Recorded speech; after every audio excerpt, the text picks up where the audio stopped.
Looking good, YouTube. My name's Love Game, or PD1 Piranha if you prefer. Welcome back to more Let's Play Pokemon Platinum. And don't forget our man destined to be king, because I sure as hell am, especially now that we are finally no more bullshitting, heading straight to the Pokemon League. That's right. We'll say our goodbyes to Jasmine here. You know what, and I feel that too. I feel that a lot of people that in-game as well as, people that play the game have a lot of fun with it because it's a different experience for everyone, and I like that about it. But we must bid farewell to the lovely music of Sunny Shore and head up north, as I always say. Now what I'm going to try to do here, is use a repel, obviously, but did I pass over it? Sometimes I feel like Lydia Winters when I play these games because I just derp the fuck out. But I'll try because I did off-screen grind Nakuza up a bit. Doing pretty good so far at level 37, so he's got his nice flamethrower and all that. Courtesy of the TM from Fuego Ironworks, but sometimes if you do not have a sufficient level, the Pokemon can still attack you through the repel, so if that happens, I'll just switch. It's no big deal. I just want to get XP for him is all. That's all there is to it. Now you and me both, girl. Miranda. I have a friend named Miranda. I forgot what her last name is. Miranda Angel, I think? Yeah, she's cool. A lot of water Pokemon here, so we'll have to be switching out a lot because fire is just no good here. We have both grass and electric, so we're all good though. Of course, as we are the same gender, and these Pokemon are definitely not gay, they are true and honest, straight Pokemon that live in the city of NJFville, which can't be pronounced at all. They can't be affected by the captivation. That's what Claudia used on me back in the Zoids LP, and like I said last time, Zoids is coming back, so we got some more potential waifus coming up. Brace yourselves, everyone. You know what? You're in the water. I don't expect you to swim in your shirt, Aubrey. It's more of a masculine name if you ask me, but I guess it's agender. There's my new seals, by the way. I put those on Nakuza and Psyche, so you get some nice, lovely splashes of electricity and fire. I want to get the smoke one. The smoke one looks cool, but I haven't been able to obtain that yet, so in time, in due time, you know. I'm working on it! But yeah, the LP is coming to a close, if you can believe it. We are about done. All we have left is this route and then Victory Road, and it'll be the champion. Or, the Elite Four and the champion, but still. Gonna go ahead and get that XP for Nakuza. Gonna keep doing that just for the sake of, because he's very behind. I got him so late in the game that it was like, I didn't have like an opportunity to train him normally. I mean, I did some, but he's still like 10 levels behind my team, so it's gonna take some doing, but we'll get it done. After all, here at Love Game's Emporium of Thick Waifus and LPs, we get the job done. That is what we do. I don't know why there's a we here, it's just one person, but either way. Yeah, most of the trainers off-screen were kind of boring anyway. There was a lot of those like Magikarp and Gyarados fishermen, so nothing really to commentate over. It is what it is. It is what it is, but I digress, as a good old DSP would say. I think that's what he always says anyway. This is nice music, though. It's kind of reminiscent of the surf theme from Gen 3, a little bit. I remember when I was playing this with Colby in, in English class, he, noticed me humming and he's like, dude, are you humming the Gen 3 surf theme? You should go check out his YouTube, by the way. He just did some stuff today. New Guy 2015, all one word.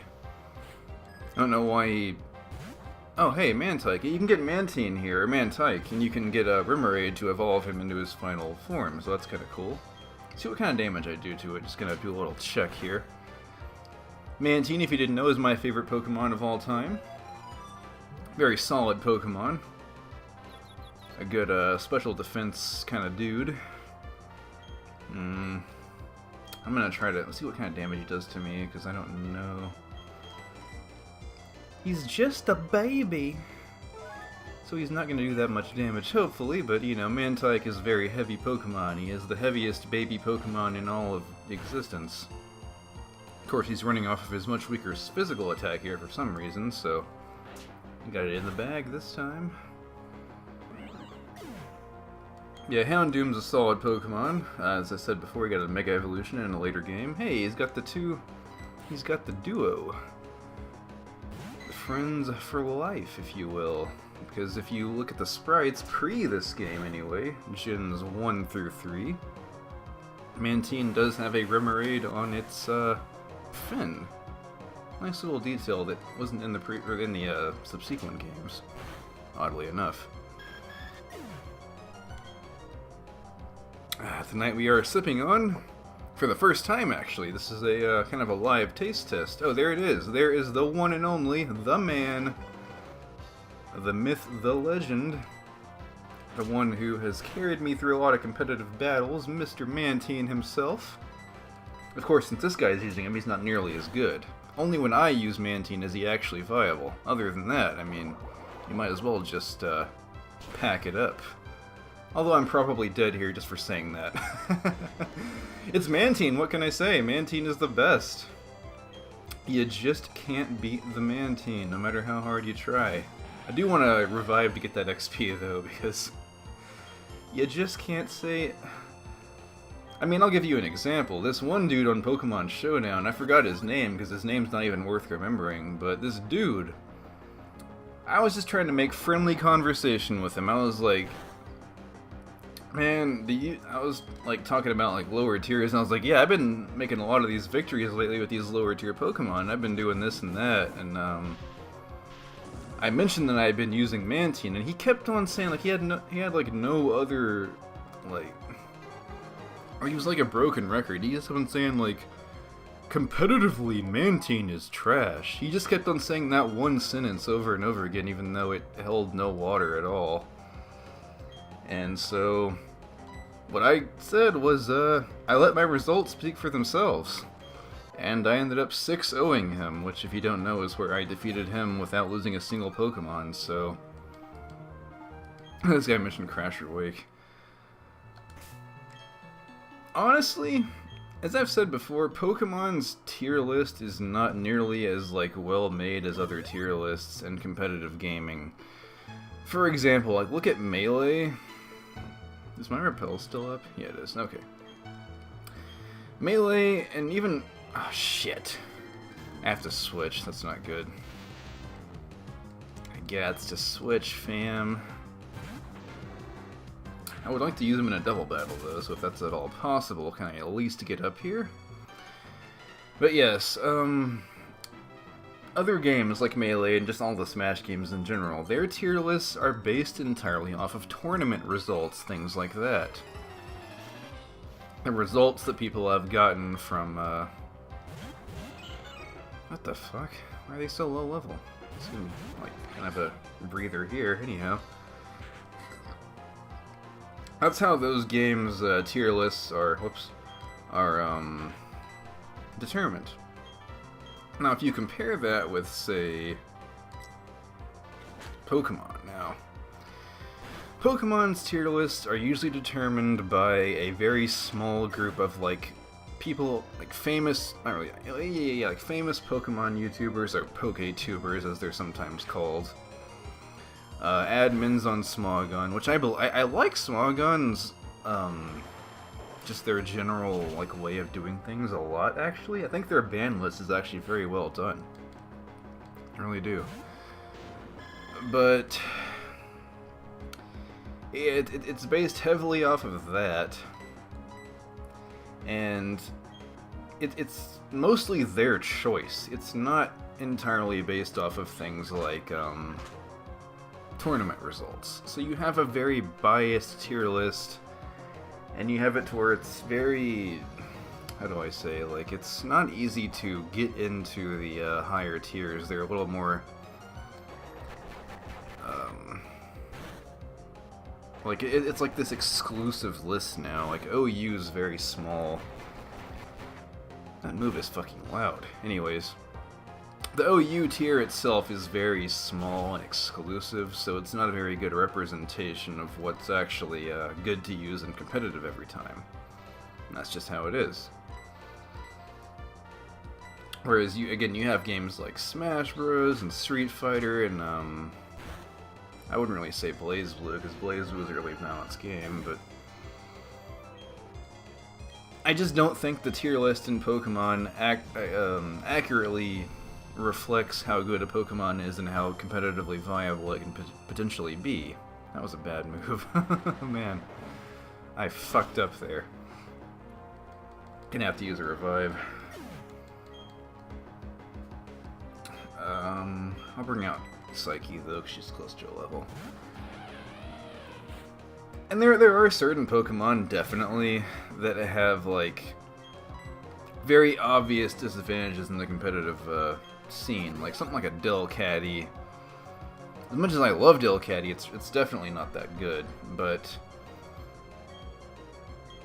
just as much, there's a lot of Pokemon out there that aren't in a high tier position, but they're incredibly solid in competitive play, because Pokemon, as you guys know just by watching this or playing the games yourself, is very different in that it's not a reflex-intensive game. It's more about, as I said before, reads, which is my specialty when it comes to Pokemon. I know how to do the reads, and just, smart usage of different, combinations, moves, and all that. It's not really about your ability to, it's not reflex-based, so when you have a game like that, you could theoretically use almost any Pokemon and be able to just out-predict your opponent. Obviously, it's going to be harder when you don't have something in the, higher tiers, but just as well, those higher tiers have a lot of, they're very predictable. Most higher tier Pokemon only really have like one or two viable movesets, so once you remember and learn those sets, you're going to be doing pretty good. A good example is back in 4th Gen, I found out that, like, Garchomp users, which is what I'm using, on this team, obviously, but people that use Garchomp would often just use one or two different movesets with it, so once I knew what their set was, I was able to out-predict it with almost anything I had, so I would pack a lot of Ice-type moves, for example, on my team, and be able to out-predict most of their, attacks with just my lowly team of good old low tiers. Low tier god.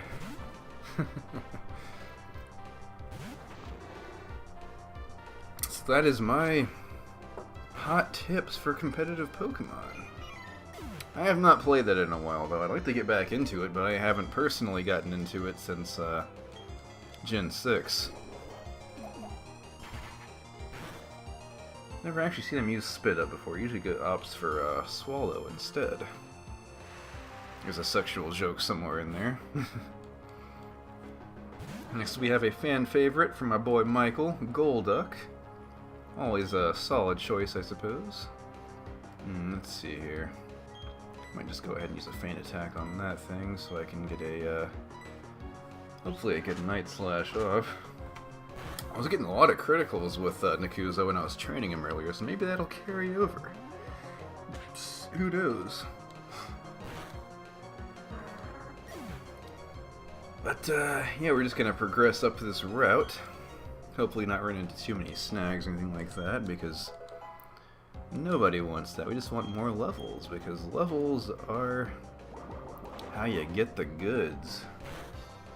I think I'm gonna, yeah. No, holy shit, she actually survived. Holy shit, that was, quite good considering the fact she had a rain, or he had a, well, they had a rain dance up. Because normally that stuff is, the death of me. Unless I'm using Psyche, because Psyche has Thunder. But other than that, I've been talking with my boy Donovan recently, and I wanted to bring something up, honestly, I did. Kind of a thing that I wasn't able to talk about before that was like, I mentioned it on my channel description, but honestly, who fucking reads those these days? What I wanted to say was, if you guys like don't know or don't realize, I purposefully do LPs in the older style that they were more known for back in the late 2000s. As you've noticed, I don't use a face cam, I don't script my videos, that sort of thing. And I haven't really heavily addressed that since I've came back and done videos again for after being absent for a while. I don't know what to say. Like, I don't want to be like I'm talking shit here, but I guess fuck, is Pella her faster than me? Anyways, I don't want to sound like I'm talking shit or something like that, but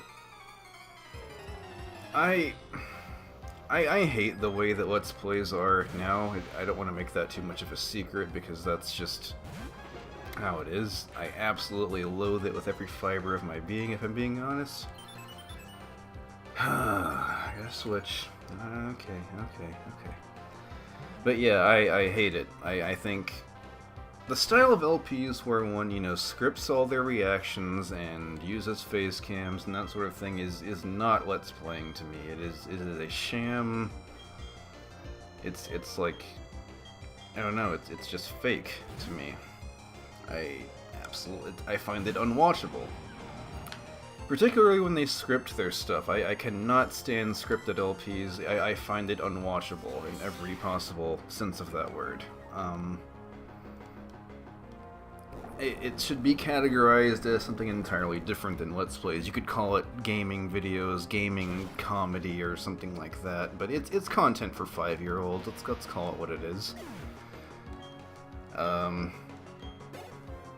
You know, a lot of people like me not really grew up, during my teens, I was mostly watching LPs in the more traditional style, where it was just kind of a guy talking over a game without any particular, again, no scripting, no, and I don't even mind face cam that much. I know Chicken even did face cam for a while, but if it's a game that isn't really that engaging, there's not a lot going on the screen, then I don't even mind that much. I would prefer it not to be there if I had a choice.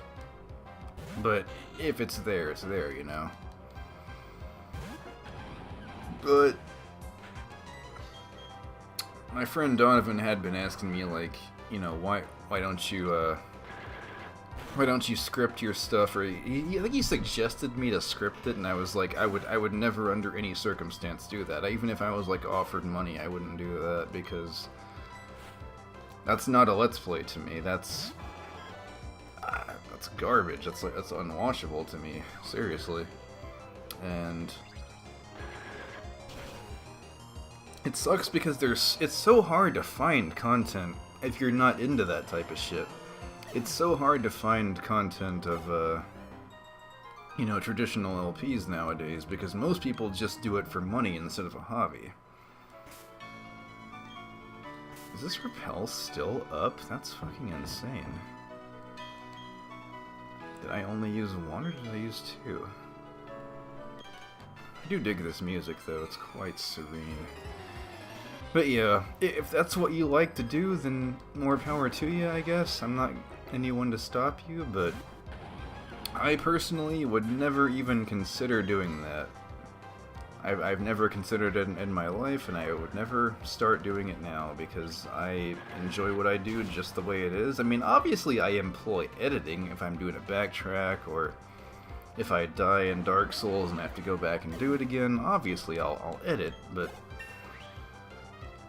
I just don't want to, you know, I'm not going to name any names here, but I don't want to make this like one of those, you know, I don't even know what the fuck you would call a video like that, because it's just not a Let's Play to me at all. It doesn't have any of the essence to it. Because again, you know it's all scripted. You know their reactions when they see like a scary thing in a horror game. You know what they've done is played through the game previously and like practiced their reaction to the scary thing like 5 or 10 times, and you know they have a multi-$1,000 studio with all the best and most expensive equipment, and again, it's all completely scripted. Some people don't believe that it's scripted, which I'm surprised at, honestly, because it very clearly is. It could not possibly be any more scripted. And again, there's like a few newer channels out there that I do respect. Like, if I'm going to give a positive shout out, I do sometimes enjoy Two Best Friends play, because a lot of their stuff is actually freestyled, you know, it's on the fly. And I can get down with that, you know? Still not the traditional style, but it's at least improv, which is obviously, I think, personally, is the objective best way to do it. I know I don't like to use that word a lot, but it just feels completely fake when someone is, like, very obviously scripting their reaction. This guy has good taste, though. He's got a gastrodon. I guess I'll send mine out as well, see which one's better. Obviously, Kane's a lot better, but I'll give him I'll humor him. See, I have seals and he doesn't, so obviously mine's better. But yeah, it's just that is not in any essence to me what a Let's Play is, and it's a shame that it's so hard to find anything resembling a traditional LP now, because I still, to this day, my tastes have not changed that much. I still enjoy watching, even if it's very unprofessional, even if it's someone that maybe doesn't have the best mic in the world or something like that. I enjoy watching that because it gives me kind of an insight into how they play the game and what they think of it, and their experience in general, and I enjoy that a lot. And that's something you don't get from scripted stuff, because it's just kind of like it might as well be like an SNL sketch or something like that. So if you were ever wondering why I haven't, like, gotten with the times or something of that nature, it's entirely on purpose. I kind of do, as I say on my channel, throwback style LPs is how I describe it. Kind of a useless Ultra Ball there, because I'm not going to be catching anything for a whole minute anyways. But that's just basically how it is. I don't have anything else to add to that, so let me know your thoughts about that in the comments. What do you think of traditional style, you know, late 2000s LPs versus the more scripted comedy style, whatever you want to call it, of the 2010s? Because to me, it's all just stuff for kids, as I said. If you're ever looking for that, which I know there's an audience out there that wants to watch stuff like this, that's you know, that hated when the style changed to you know, from hobby to business venture, as I always say.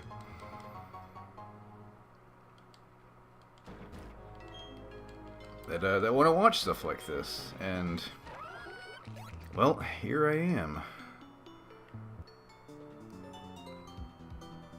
Other than that, though, I'm just gonna be chilling on the water out here, you know, just doing it up. Luminion's kind of cool looking. It's like that angel fish. That's what those fish are called in real life. Pretty serene looking dudes. I don't know if I mentioned this or not, but I am having a minor issue getting the recording set up for Halo 3, but it shouldn't be too bad. It's not going to be like a end of the world kind of thing, but what I'm saying is you might see Fire Emblem first, which is, there's nothing wrong with that, but I'll get it up there one way or the other. You know how I am. I don't. Honestly, though, man, the more I think about it, I have been promising you guys BioShock since like 2011 or some shit. And I wanted to LP it for a long time because it is my favorite game of all time. So if something if something happens and I just can't get Halo 3 up, I'll probably do that to kind of tide over this kind of not really a filler since it is one of my favorite games. It's more of a feature presentation if anything, but I may do that just to have something going on while I get that sorted out. This Fire Emblem I believe is going to take a while, so strap yourselves in for that one. Oh, I know what I was going to say. Just one last thing adding on to the whole LP style of recording and all that. Again, just a personal opinion. I know, like, someone out there is going to call me out and is going to pull the jealousy card as incredibly fucking childish, but go ahead because it's not going to affect me whatsoever. It's going to waste your time. I don't think doing YouTube is a real job. I'm just going to say that right now. I think people that make money from YouTube that don't have a real job outside of that don't deserve any of the money they're making because it is a zero-effort job. All you have to do is make videos and upload them. You can literally decide you don't want to work for a day and go to fucking sleep. It is the laziest excuse for a job in the world, essentially, so yes, I feel very strongly about that. Now here is our waterfall. We must cross it to advance.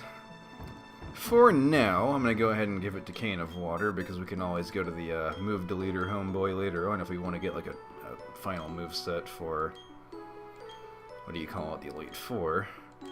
So just for now, we'll get rid of Mud Bomb because we have a lot of ground type moves in our arsenal as it is, so it's not so bad to get rid of just for temporary purposes, you know?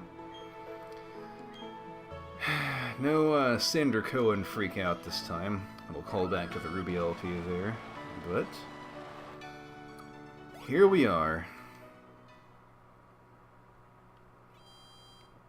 And I want to pause that music for 1 second. Because there is one sort of note I want to end this part on, and I think you guys might enjoy it. Just a little anecdotal thing that kind of might help explain why I feel so strongly about this game. Let's get our team ready first, though, shall we? We're going to need all the HMs, so we're going to go ahead and grab our Chansey once more. Here she is. We'll be leaving Garchomp behind for the time being, but we'll bring him back when the time comes, and so do I. He's already quite strong as it is, so he's the kind of the de facto, whatever default one to leave behind. Sucks as that does sometimes, but you know how it is. I'll put Myth Maiden in front.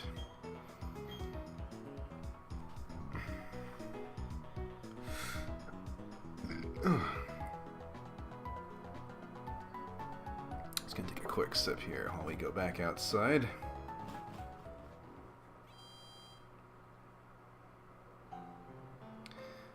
So there's a certain music track that plays here.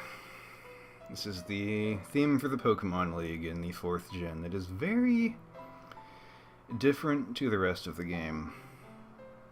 It doesn't have the foreboding, heavy feel that a lot of the other Pokémon League themes do, and that's fine. That's fine that other games have a different feel to them, and I'm not saying that this game is automatically better for being different, but it is something that can leave an impression on you if you're used to the other style of music. And this theme in particular does hold a bit of a special place in my heart for a certain reason. As I've mentioned in a couple different LP parts, I do happen to have a girlfriend who I met I met her back in March of 2012, so it's actually been 6 years now, because it's March now. Good time to talk about it, I suppose. So, when we first became a couple, which was August of 2015, we were actually friends for 3 years before that. She told me, because she is an avid cosplayer like myself, that she always wanted to waltz with someone, because at the cosplay conventions she goes to, they have the masquerade ball every year. A lot of the ones that I go to have that as well, but she talked about how that was always her dream. That was always something she had fantasized about, because like me, she was single for a long time. We were kind of each other's first real relationships.